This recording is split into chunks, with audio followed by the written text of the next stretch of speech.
Assalamualaikum warahmatullahi wabarakatuh. Teman-teman, jumpa lagi dengan Karang Kabunga, channel yang membahas tentang seni, budaya, dan kehidupan sehari-hari serta wisata.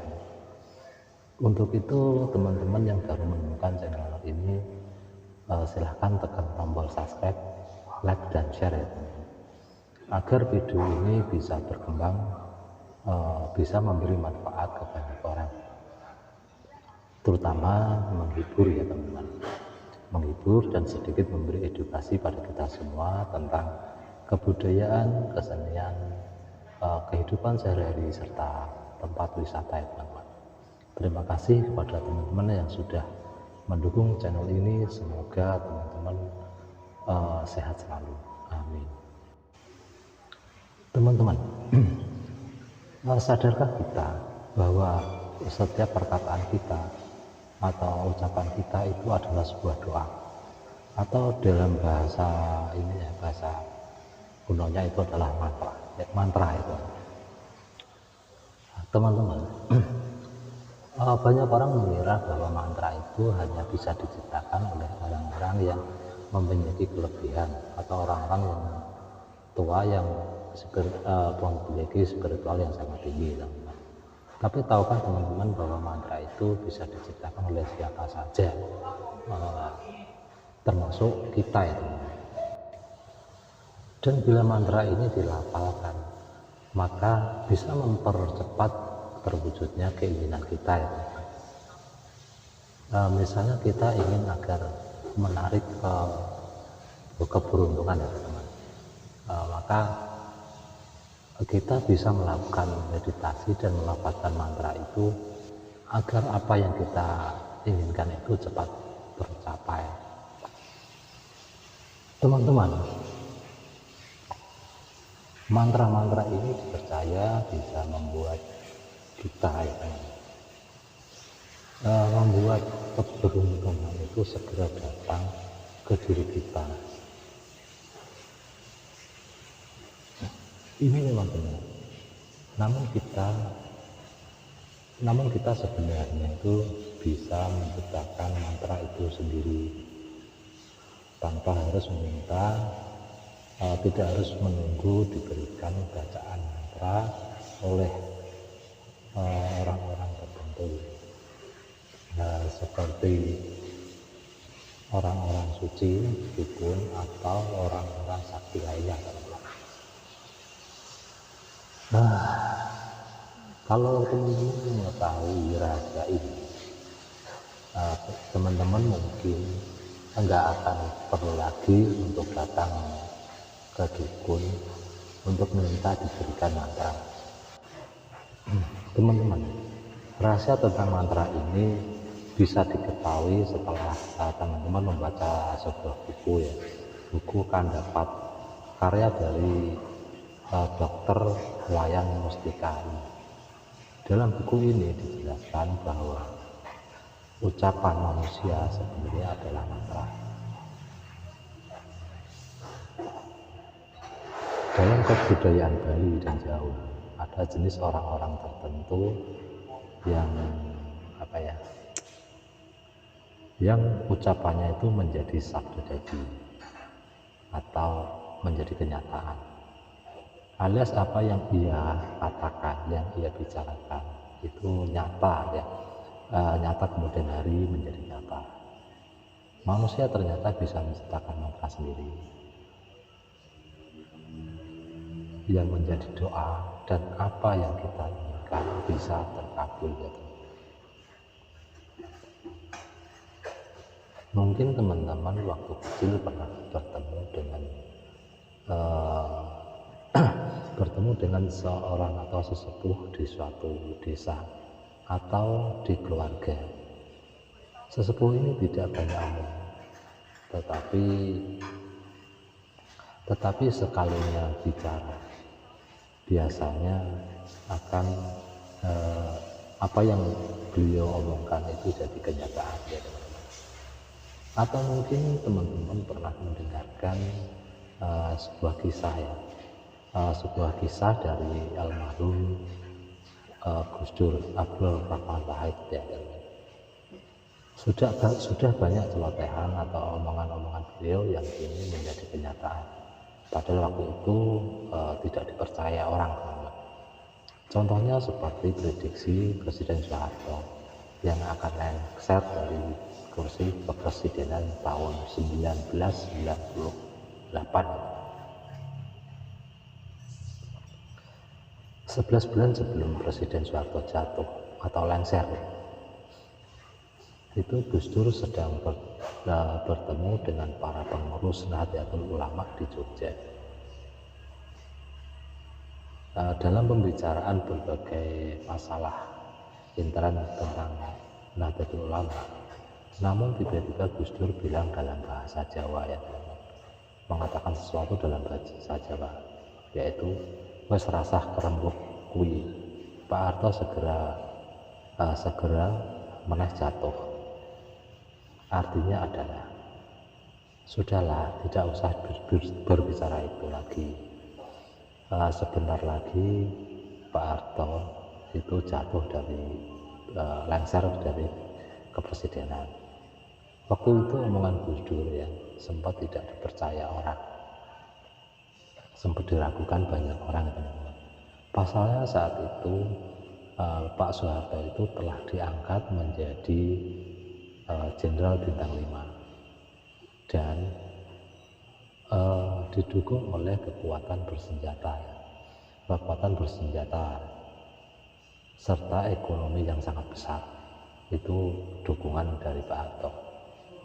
Tetapi kenyataannya Pak Presiden atau Bapak Soeharto, ya, Presiden waktu itu benar-benar lengser pada tahun 1998. Gus Dur juga pernah memprediksikan bahwa dirinya sendiri itu akan diangkat menjadi seorang presiden dan kemudian dilengserkan oleh lawan-lawan politiknya. Tak lama setelah menjabat presiden, dan ternyata itu terjadi sungguhan. Selain itu, almarhum Gus Dur itu juga pernah memprediksikan Bapak Jokowi atau Joko Widodo akan naik menjadi Presiden RI dan Ahok akan menjadi Gubernur Jakarta. Padahal waktu itu Ahok sempat meragukan kesempatannya untuk menjadi seorang gubernur karena alasan ras dan suku. Kata Ahok waktu itu, ya, itu orang-orang Cina nggak bisa jadi gubernur, kan Gus, kata Ahok, ya. Tapi Gus Dur malah berceloteh dan berkata lain. Celotehan Gus Dur itu adalah Ahok bukan hanya mampu untuk menjadi gubernur, tetapi menjadi presiden pun bisa. Jadi apakah mungkin ke depannya Indonesia akan dipimpin oleh seorang atau oleh sosok Ahok sebagai Presiden RI? Cerita-cerita sabdu dadi seperti yang dimiliki almarhum Gus Dur itu barangkali juga menjadi cerita yang kerap terjadi di daerah pedesaan di seluruh penjuru tanah air, ya teman-teman, atau di orang-orang yang dianggap dituakan, yang dianggap sesepuh di suatu daerah, atau orang-orang yang dianggap bijaksana atau wong pintar itu. Bagaimana seorang manusia bisa menjadi sabda dadi sehingga apa yang ia ucapkan itu bisa menjadi kenyataan. Teman-teman, mari kita buka rahasia ini, teman-teman. Ternyata ucapan yang menjadi kenyataan itu adalah pengaruh dari sedulur papat atau sedulur papat kita sendiri, teman-teman. Atau kalau di dalam kebudayaan Bali ini disebut sebagai kandapat atau catur sana. Ini diceritakan secara detail di dalam buku Kandapat berikut ini, teman-teman. Ternyata jika manusia sudah mulai sadar, manusia sudah mulai menyadari tentang Kandapat ya, atau Sedulur Papat ini bisa diselaraskan untuk melindungi dan menuntun manusia itu menuju kehidupan yang lebih baik. Dalam kebudayaan Bali ya teman-teman, Kandapat ini adalah sedulur papat atau saudara empat yang menemani manusia dari sebelum dilahirkan sampai ajal menjemput ya teman-teman, atau sampai ke kematian ya teman-teman. Mereka terdiri dari getih ya, air ketuban, yahnyom atau yahnyom ya, lemak atau lamas, dan plasenta atau ari-ari.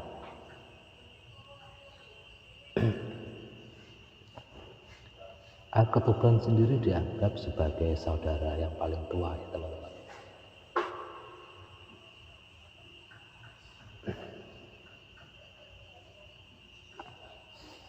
Mengapa paling tua ya? Karena saat manusia lahir itu sebenarnya air ketubannya itu keluar duluan dari rahim ibu sebelum bayinya lahir, untuk dengan tujuannya untuk membersihkan atau membuat licin jalan keluarnya bayi, teman-teman. Sehingga manusia bisa terlahir dengan selamat dan secepatnya ya. Baru setelah itu bayinya keluar ya, bayinya terlahir di dalam kebudayaan Bali ketika manusia masih berada di dalam kandungan.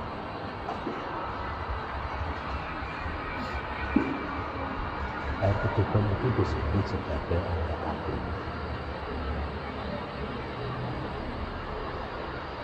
dan bertugas menjaga bayi dari segala macam benturan.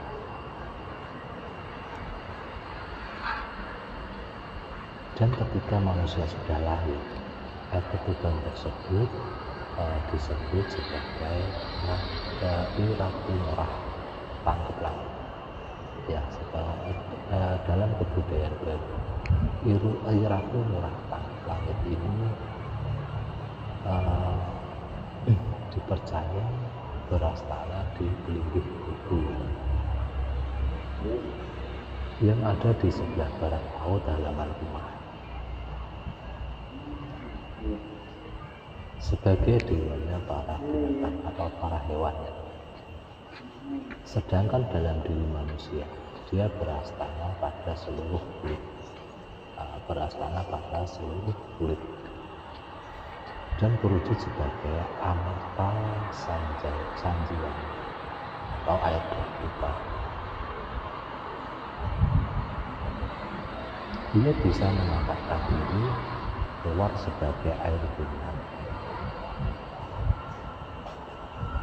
yang menjaga tubuh manusia dari segala mara bahaya atau dari ancaman penyakit panas dan bahaya-bahaya lainnya.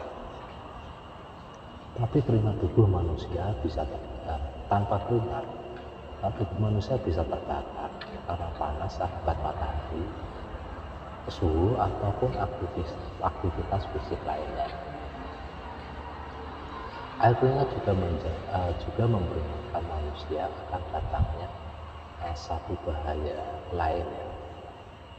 Ketika batin manusia menangkap ada sesuatu yang mengancam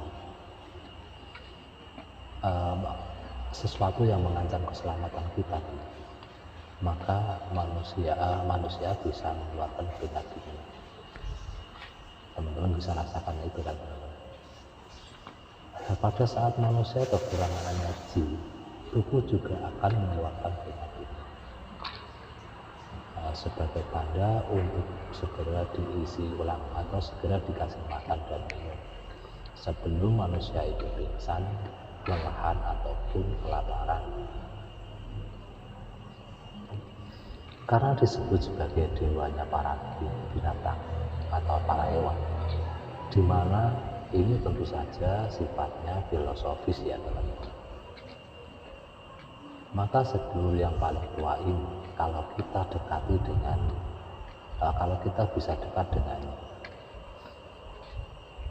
kita jadi mampu menguasai sifat-sifat hewani dalam diri kita.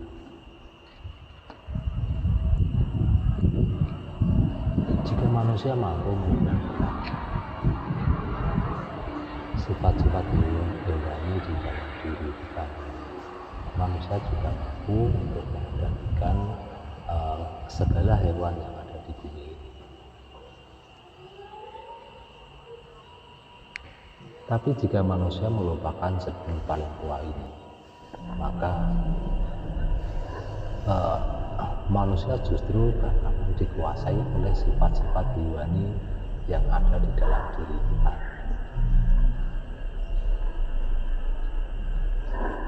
Manusia akan dikuasai oleh ego atau nafsu. Akibat kehidupan yang akan memberikan banyak penderitaan. Orang-orang akan menjauh karena tidak menyukai sifat hewani kita.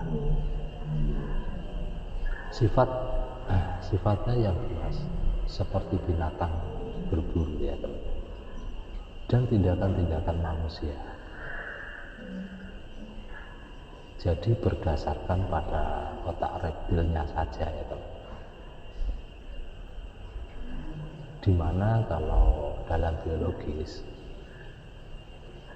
otak reptil manusia itu adalah bagian otak yang berfungsi untuk mengeluarkan reaksi spontan. Saat manusia mengalami bahaya, maka reaksi yang biasanya berkutat pada 3 jenis ya, yaitu melawan, kabur, atau diam. Itu adalah kinerja otak reptil. Di dalam buku Kandapap ini teman-teman, otak reptil manusia itu dikatakan memiliki fungsi dalam mengeluarkan sifat-sifat hewan yang mengendalikan pikiran, kata-kata, sikap, dan perilaku orang tersebut. Karena yang dilakukan adalah dasar dorongan sifat hewani yang buruk, akan menjadi karma buruk juga dalam kehidupan. Orang-orang yang melupakan sedulur tuanya ini,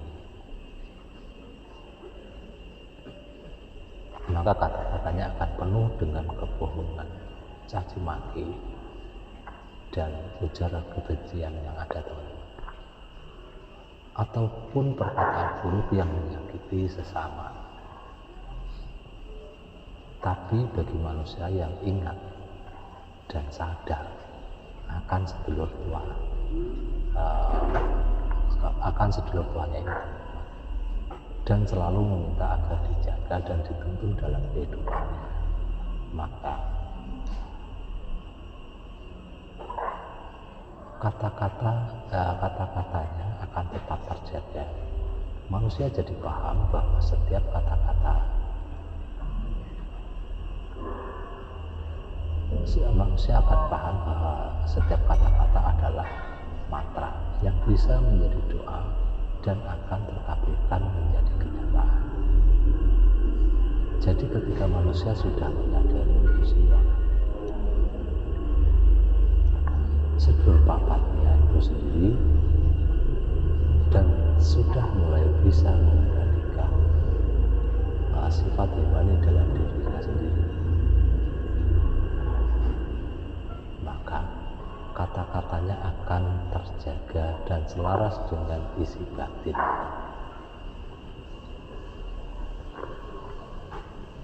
Ketika kata-kata manusia bisa selaras dengan isi batinnya itu, maka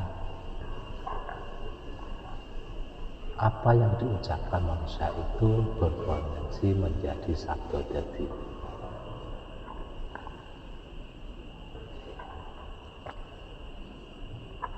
Karena itu, kalau manusia sudah mengetahui rahasia ini,